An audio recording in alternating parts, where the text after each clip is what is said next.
Guys, selamat datang di kawasan konservasi penyu guys, Kabupaten Jaya. Ini adalah salah satu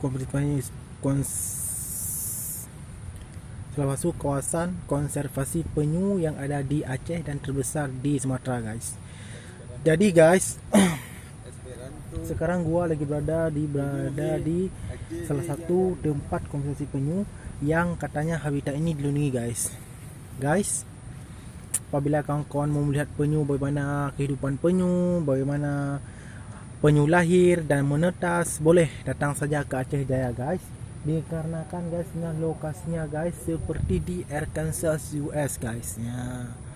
Ini di tepi laut guys, di samping kita ada danau guys ya, danau sedikit danau guys, kecil seperti di Arkansas US guys. Jadi guys, yang nggak pernah lihat penyu guys, silahkan datang ke Aceh Jaya guys ya, karena di Aceh Jaya ini ada beberapa penyu yang sangat banyak. Dan tanggal 14 dan 15 bulan ini guys, ada pelepasan penyu nasional guys. Nih tempat ini guys. Ini kita melihat penyu bagaimana guys ya. Oke guys, jangan lupa datang ke Aceh Jaya.